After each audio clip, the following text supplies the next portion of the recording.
Welcome back to RX pharma chat. So guys, आज की video को हम स्टार्ट करते हैं टॉपिक के साथ factors modifying the drug effect. तो फैक्टर्स कौन कौन से ऐसे फैक्टर्स हैं जो कि ड्रग की इफेक्ट को हमारी बॉडी के अंदर मॉडिफाई करते हैं। तो guys, the response to a drug varies from the one individual to the another. मतलब कि जो हमारे किसी ड्रग को हम अपनी बॉडी के अंदर फार्माकोलॉजिकल एक्शन शो करने के लिए एडमिनिस्ट्रेट करवा रहे हैं, तो उसका जो फार्माकोलॉजिकल एक्शन है वो हर इंडिविजुअल के अंदर, मतलब कि हर पर्सन के अंदर अलग अलग वो शो करता है। तो इसमें सबसे पहले हमारे पास फैक्टर है एज। एज में क्या है, the childrens are the hyper reactive to the certain drugs. जो स्मॉल चिल्ड्रंस होते हैं वो कुछ ड्रग्स के अगेंस्ट तो क्या होते हैं, हाइपर रिएक्टिव होते हैं, मतलब कि उनके अंदर कुछ रिएक्शंस होने लग जाते हैं कुछ सर्टेन ड्रग्स से, due to immaturity of the renal functions and the poor development of the enzymes needed for the inactivation. मतलब कि जो हम सब जानते ही हैं कि जो छोटे बेबीज होते हैं, चिल्ड्रंस होते हैं, उनके जो ऑर्गन्स होते हैं वो पुअर डेवलप हो रखे होते हैं, मतलब पूरी तरह उनकी डेवलपमेंट अभी नहीं हो पाती है, और उन इम्पॉर्टेंट एंजाइम्स की भी डेवलपमेंट नहीं हो पाती है जो कि हमारे ड्रग की मेटाबॉलिज्म के लिए रिक्वायर्ड होते हैं। और उनके रीनल फंक्शंस भी जो इमेच्योर होते हैं, रीनल फंक्शंस की भी जो डेवलपमेंट होती है वो अच्छी तरीके से नहीं हो पाती है, जिसकी वजह से क्या होता है कि जो बेबीज होते हैं सर्टेन ड्रग्स को वो अपनी बॉडी के अंदर मेटाबोलाइज नहीं कर पाते हैं। उनकी बॉडी में क्या होता है, उनकी अच्छे से मेटाबोलाइज नहीं होने की वजह से वो सही से फार्माकोलॉजिकल एक्शन उनका शो नहीं होता है। तो क्या होता है गाइज, इसलिए जो चिल्ड्रंस होते हैं उसमें लेसर डोज हम प्रेफर करते हैं एज कंपेयर टू अडल्ट्स। तो इसके लिए कुछ फार्मूलाज हमारे पास है। सबसे पहले फार्मूलाज हमारे पास है यंग्स फार्मूला। ये फार्मूलाज क्या करते हैं, जितना हम किसी अडल्ट को डोज दे रहे हैं तो उसके साथ कैलकुलेट करके हर अलग अलग जो फार्मूलाज है उनका जो फार्मूलाज है वो अलग अलग हैं। तो इनके जैसे हम अडल्ट को डोज दे रहे हैं तो अडल्ट को डोज इसको कैलकुलेट करके हमारे पास चाइल्ड की डोज आ जाएगी। तो सबसे पहला हमारे पास है यंग्स फार्मूला। इसमें क्या है, इसका फार्मूला है age upon age plus 12 into adult dose is equal to dose for the child. तो क्या होएगा, मान लीजिए हमारे पास यहाँ पे एज है 1 ईयर, तो upon age plus 12, 1 plus 12 into 10 ml हम मान लेते हैं कि हमारी ये अडल्ट डोज है। तो इसको कैलकुलेट करके 1 अपॉन 13 को कैलकुलेट करके 0.0769 हमारे पास आ जाता है। तो मल्टीप्लाई करेंगे अडल्ट डोज के साथ, मल्टीप्लाइड बाय 10, तो हमारे पास चाइल्ड की डोज आ जाएगी 0.7 ml।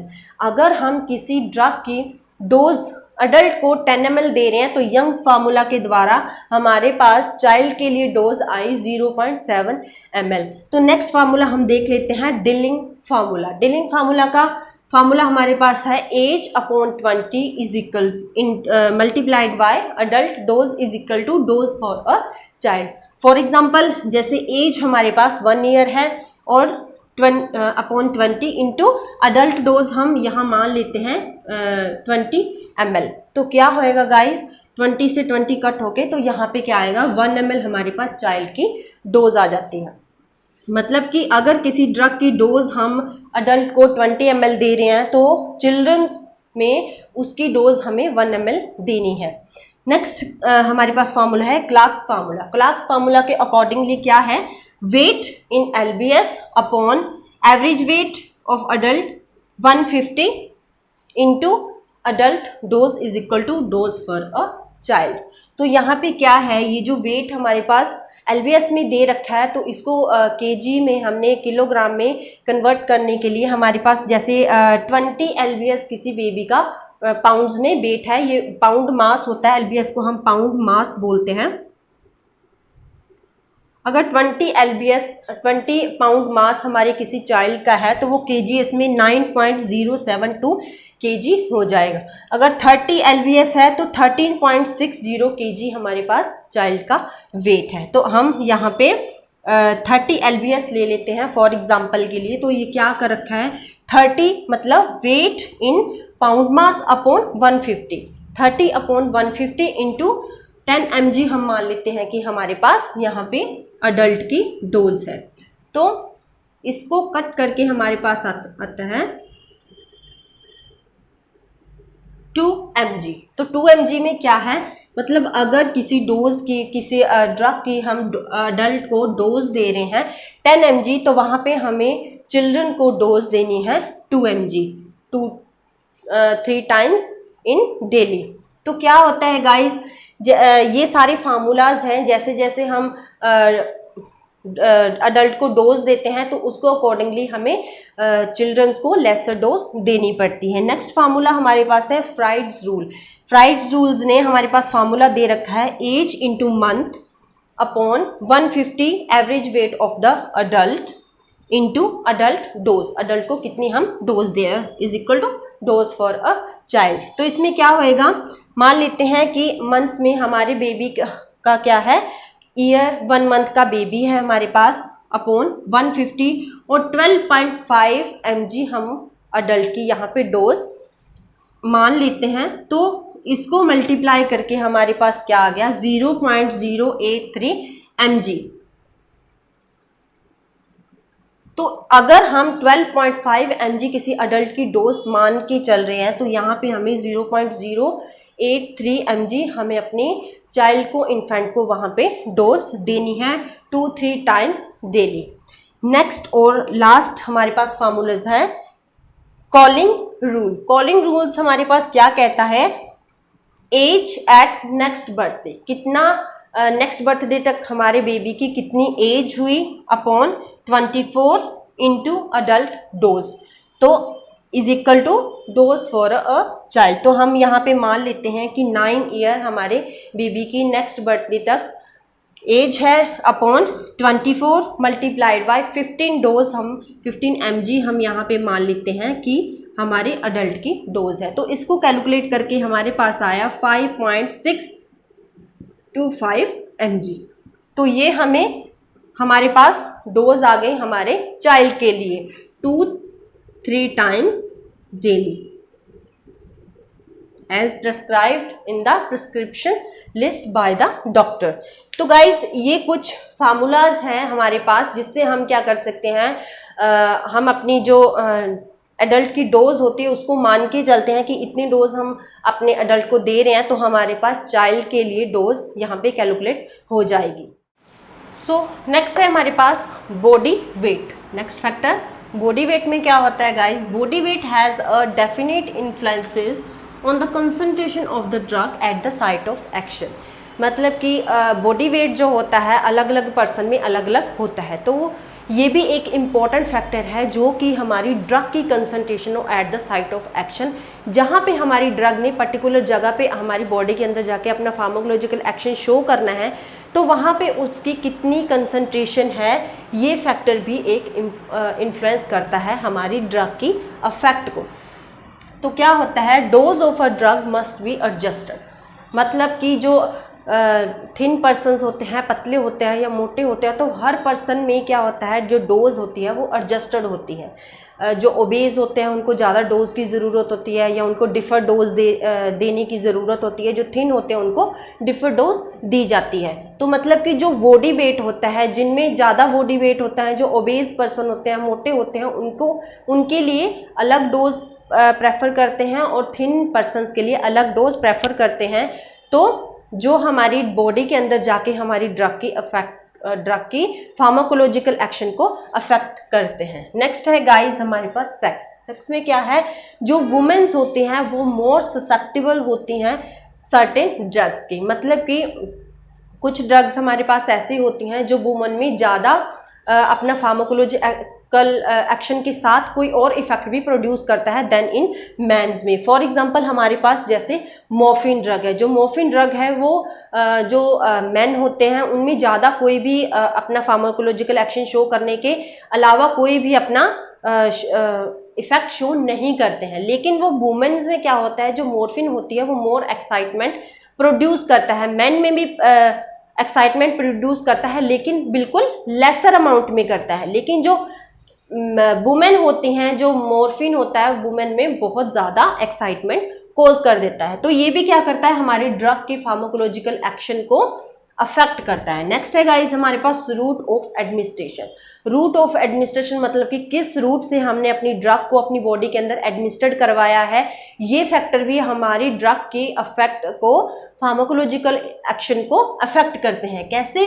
The rate of absorption is differ with the route of administration, मतलब कि जिस रूट से हम अपनी ड्रग को अपनी बॉडी के अंदर एडमिनिस्ट्रेट करवा रहे हैं तो वो उसकी एब्जॉर्प्शन को इन्फ्लुएंस करेगा, जो हमारी बॉडी के अंदर जाके हमारी ड्रग की फार्माकोलॉजिकल एक्शन को इन्फ्लुएंस करेगा। मतलब कि फॉर एग्जांपल जैसे हम किसी ड्रग को ओरल रूट से लेते हैं, इंटीरियर रूट से लेते हैं, तो उसकी लेट एब्जॉर्प्शन होती है, उसको पोर्टल वेन से जाना पड़ता है, पोर्टल वेन से जाने के बाद उसकी मेटाबोलाइज होएगी, मेटाबोलाइज होने के बाद जब वो eight the site of action पहुंचेगा तो वो बिल्कुल मतलब कि 100% से वो 80% रह जाएगा या फिर 85% रह जाएगा, और वो अपना फार्माकोलॉजिकल एक्शन जितना उसने शो करना होता है उतना वो नहीं कर पाती है। लेकिन जो हम आईवी रूट से ड्रग्स को एडमिनिस्टर करवाते हैं वो डायरेक्टली हमारे ब्लड स्ट्रीम में चली जाती है और अपना इमीडिएट अपना एब्जॉर्प्शन के बाद फार्माकोलॉजिकल एक्शन 100% देती है, क्योंकि जो आईवीज होते हैं उनका जो बायो अवेलेबिलिटी होती है, रेट ऑफ एक्सटेंट होता है, वो 100% अपना शो करते हैं। इसी तरह जो हम सबकुटेनियस लेते हैं रूट से, वो ड्रग्स क्या करती हैं, धीरे धीरे हमारी बॉडी में उनका एब्जॉर्प्शन धीरे धीरे होता है, धीरे धीरे रिलीज होने के बाद वो अपना फार्माकोलॉजिकल एक्शन काफ़ी लंबे टाइम तक वो शो करते हैं। काफ़ी लंबे टाइम तक शो करने के बाद उनकी जब एब्जॉर्प्शन धीरे धीरे होते हैं तो वो उनका फार्माकोलॉजिकल एक्शन भी काफ़ी लॉन्ग टाइम तक चलता है। नेक्स्ट है गाइज हमारे पास time of administration. Time of administration मतलब कि किस तरह किसी ड्रग को हम अपनी बॉडी के अंदर एडमिनिस्ट्रेट करवा रहे हैं। फॉर एग्जांपल जैसे हमारे पास एसिडिटी की कोई मेडिसिन होती हैं, जैसे गैस की कोई मेडिसिन हम लेते हैं तो वो खाली पेट लेनी चाहिए, इन द एम्प्टी स्टमक लेनी चाहिए। तो इसमें क्या होता है, जैसे हम कोई दूसरी मेडिसिन को खाली पेट ले लेते हैं, एम्प्टी स्टमक में ले लेते हैं, जैसे फीवर की मेडिसिन ले लेते हैं या कोई और मेडिसिन एम्प्टी स्टमक में ले लेती हैं, जो कि हमें आफ्टर मील लेना चाहिए, हमें खाना खाने के बाद वो ड्रग लेनी चाहिए। तो कुछ पर्सन्स में जब हम एम्प्टी स्टमक में उनको ले लेते हैं तो वो नोजिया और वोमिटिंग प्रोड्यूस कर देती है, जो कि हमारी ड्रग की एब्जॉर्प्शन को भी इन्फ्लुएंस करता है और हमारी ड्रग की फार्माकोलॉजिकल एक्शन को भी हमारी बॉडी के अंदर जाके अफेक्ट करता है। नेक्स्ट है गाइज हमारे पास फिजियोलॉजिकल फैक्टर्स। फिजियोलॉजिकल फैक्टर्स क्या होते हैं, जो बॉडी टेम्परेचर होता है और एसिड बेस बैलेंस को इन्फ्लुएंस करता है। तो इसमें क्या होता है, जैसे जो सैलिसिलेट्स होते हैं फॉर एग्जांपल, वो हमारी बॉडी टेम्परेचर को लोअर कर देते हैं। जब हमारा बॉडी टेम्परेचर हाई होता है, जब हमारे मतलब फीवर हो रखा होता है, तो जो वो सैलिसिलेट्स होते हैं वो हमारी बॉडी टेम्परेचर को लोअर कर देते हैं। लेकिन जब वो नॉर्मल इंडिविजुअल को, नॉर्मल पर्सन को हम सैलिसिलेट्स देते हैं जिनका फीवर बिल्कुल नॉर्मल होता है, तो वो उनमें कोई भी अफेक्ट शो नहीं करता है। तो मतलब ये भी एक फिजियोलॉजिकल फैक्टर्स जो है, ये भी एक इम्पॉर्टेंट फैक्टर्स है जो कि हमारी ड्रग की फार्माकोलॉजिकल एक्शंस को हमारी बॉडी के अंदर जाके इन्फ्लुएंस करते हैं। नेक्स्ट है गाइस हमारे पास साइकोलॉजिकल फैक्टर्स। साइकोलॉजिकल फैक्टर्स क्या होते हैं, मतलब कि effect of the drug modified by the psychological response of the drugs. जो साइकोलॉजिकल रिस्पॉन्स होता है किसी पेशेंट्स में, वो भी इन्फ्लुएंस होता है। मतलब कि जब कोई पेशेंट होता है, फॉर एग्जांपल इसके बारे में हमने पहले भी बात करी थी कि कोई पेशेंट होता है तो उसको ये भ्रम हो जाता है। ये भ्रम के ऊपर ये फैक्टर जो है वो डिपेंड करता है। मतलब कि कई पेशेंट्स को क्या होता है, भ्रम हो जाता है कि जैसे मैं ये पर्टिकुलर ड्रग ले रहा हूँ या ये टैबलेट ले रही हूँ तो उससे ही मुझे रिलीफ मिलेगा। जैसे कोई डॉक्टर्स उनको प्रेस्क्राइब कर देते हैं किसी ड्रग को, तो उनको ये रहता है कि मैं इसी पर्टिकुलर ड्रग को लेके ही उनको रात को अच्छी नींद आएगी। तो डॉक्टर्स क्या करते हैं, वहाँ पे उनको प्रेफर कर देते हैं प्लेसबो टैबलेट।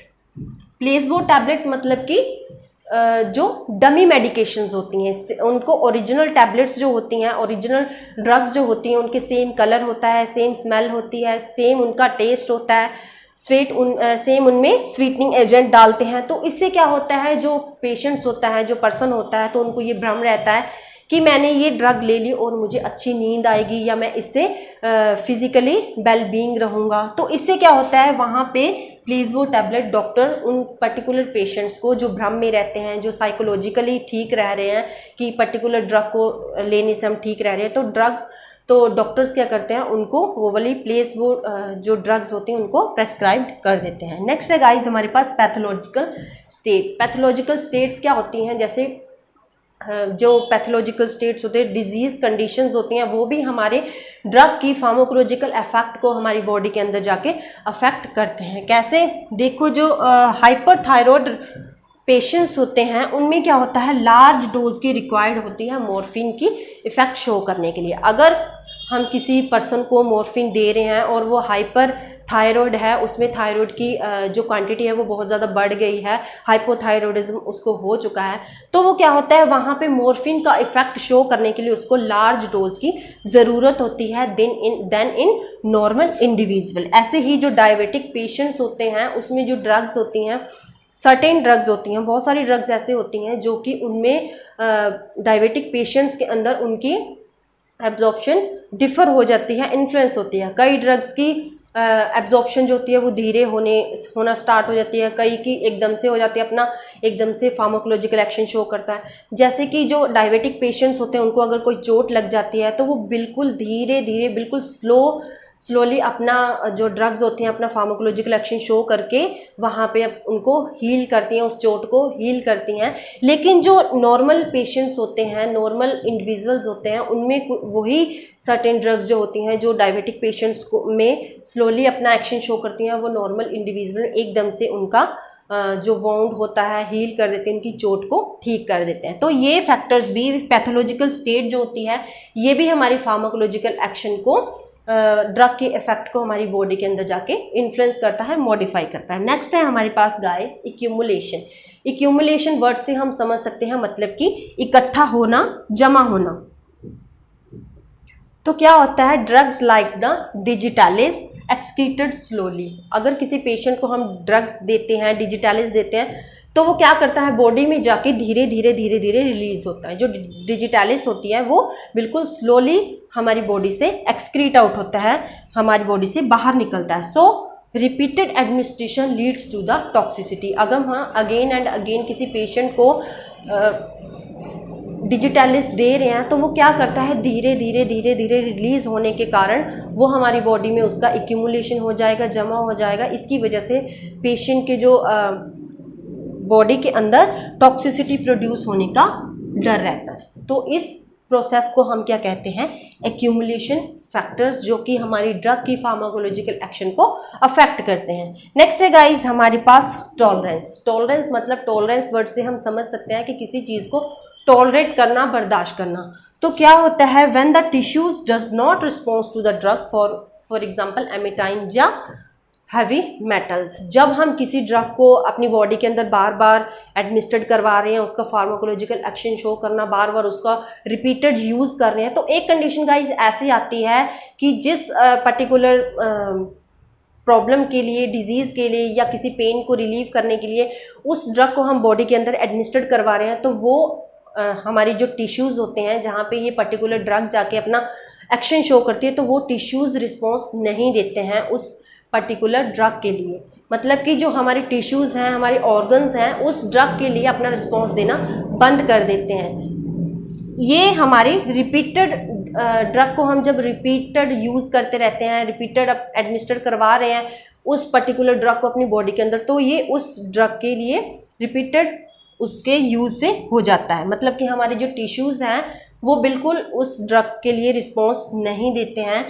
तो एक कंडीशन जाके ऐसी आ जाती है कि पहले धीरे धीरे जब उसका रिपीटेड यूज़ होने लग जाता है गाइस, तो क्या होता है, यहाँ पे उसका रिस्पॉन्स आना बिल्कुल ज़ीरो हो जाता है। वहाँ पे कोई भी रिस्पॉन्स हमारी बॉडी के अंदर, हमारी टिश्यूज़ के अंदर शो नहीं होता है उस पर्टिकुलर ड्रग से। तो इस प्रोसेस को हम क्या कहते हैं, टॉलरेंस प्रोसेस।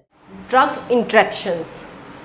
ड्रग इंट्रैक्शंस मतलब कि किसी ड्रग को अगर किसी ड्रग के कम्बिनेशन में लेते हैं, दोनों ड्रग हम साथ में लेते हैं, तो वहाँ पे कुछ इंट्रैक्शंस कोज हो जाती हैं, प्रोड्यूस हो जाती हैं, जिसकी वजह से हमारे जो ड्रग का फार्माकोलॉजिकल एक्शन है वो अफेक्ट हो जाता है। सबसे पहला इफेक्ट हमारे पास ड्रग इंट्रैक्शंस के अंदर है एडिटिव इफेक्ट। तो एडिटिव इफेक्ट में क्या होता है, the total pharmacological response produced by the two drugs. जब हम दो ड्रग्स को कंबाइन ले रहे हैं, कम्बिनेशन में ले रहे हैं, एक फीवर की ड्रग ले रहे हैं या एक हम पेन की ले रहे हैं, देन क्या हो रहा है, 2 drugs is equal to the sum of individual effect. तो वहाँ पे क्या होएगा, दोनों के सम के बराबर एक का फार्माकोलॉजिकल एक्शन ही वहाँ पे शो होता है। For example ephedrine plus aminophylline, तो दोनों क्या है, एफिड्रिन और अमाइनोफाइलिन क्या होता है, ब्रोंकियल अस्थमा में हम यूज़ कर रहे हैं। तो यहाँ पे एक ही ड्रग का फार्माकोलॉजिकल हमें एक्शन शो होएगा, दोनों ही हमारे ब्रोंकियल अस्थमा को ट्रीट करते हैं। तो दोनों का फार्माकोलॉजिकल एक्शन क्या होएगा, ये ब्रोंकियल अस्थमा को ही ट्रीट करेगा, वहाँ पे जाके जो उनके अटैक्स होते हैं उनको ही जाके ट्रीट करेगा। तो इनके दोनों का जो फार्माकोलॉजिकल एक्शन होएगा वो दोनों को साथ लेने से इनका एक्शन बढ़ नहीं जाएगा, मतलब इनका जो एक्शन होता है वो एक के ही एक्शन के बराबर शो होएगा, चाहे हम एक ड्रग ले लेते हैं चाहे इनको कॉम्बिनेशन में ले लेते हैं। नेक्स्ट है गाइज हमारे पास सिनर्जिज्म इफेक्ट। सिनर्जिज्म इफेक्ट क्या होता है, the total effect produce by the 2 drugs is greater than the sum of individual. जब हम 2 ड्रग्स को एक साथ में ले लेते हैं तो वहाँ पे क्या होता है, उनका जो दोनों ड्रग्स का फार्माकोलॉजिकल एक्शन सम होएगा, दोनों ड्रग्स का सम होएगा, तो उनके जो फार्माकोलॉजिकल एक्शन सम निकलेगा तो उनसे भी उनका जो फार्माकोलॉजिकल एक्शन है वो ग्रेटर होएगा, वो ज़्यादा अपना फार्माकोलॉजिकल एक्शन शो करेगा। फॉर एग्जाम्पल जैसे हमने पहले एडिटिव्स में किया कि 2 ड्रग्स जब हम लेते हैं तो उनका एक का एक्शन ही शो होता है, चाहे हम दोनों को कॉम्बिनेशन में ले हैं लेकिन एक का ही एक्शन वहाँ पे शो होएगा। तो यहाँ पे क्या होता है, जब हम 2 ड्रग को साथ में ले लेते हैं तो दोनों का जो सम होता है उससे भी ज़्यादा हमें फार्माकोलॉजिकल एक्शन शो होएगा। For example ammonium chloride synergise the effect of mercuric diuretic. अगर हम अमोनियम क्लोराइड और डायूरेटिक साथ में लेते हैं तो इनके इफेक्ट क्या होता है, सिनर्जाइज हो जाता है, मतलब बढ़ जाता है, इनके सम से भी फार्माकोलॉजिकल एक्शन ग्रेटर शो होएगा। तो यहाँ पे क्या होएगा, फार्माकोलॉजिकल एक्शन हमारा अफेक्ट हो रहा है। नेक्स्ट है गाइस हमारे पास एंटागोनिज्म। एंटागोनिज्म क्या होता है, जब हम किसी ड्रग को किसी दूसरी ड्रग के साथ कॉम्बिनेशन में लेते हैं तो वहाँ पे कोई भी इफेक्ट प्रोड्यूस नहीं होएगा, उनके जो सम के बराबर भी नहीं होएगा, सम से ग्रेटर भी नहीं होएगा, मतलब कि वहाँ पे कोई भी ड्रग कोई भी एक्शन शो नहीं होएगा। जैसे कि हम ड्रग को ले रहे हैं अपनी बॉडी के अंदर, 2 ड्रग्स को ले रहे हैं तो वो हमारी बॉडी के अंदर क्या करेंगे, जो रिसेप्टर्स हैं उनके साथ हमारी ड्रग जाके बाइंड कर जाएगी, लेकिन जब बाइंड करेगी तो उसके बाद उसका एक्शन जो है वो नील हो जाएगा, वो कोई भी अपना फार्माकोलॉजिकल ब्लॉक हो जाएगा, तो वहाँ पे अपना कोई भी फार्माकोलॉजिकल एक्शन शो नहीं होएगा। तो इस इफेक्ट को हम क्या कहते हैं, एंटागोनिज्म। तो इसी तरह हमारे पास एक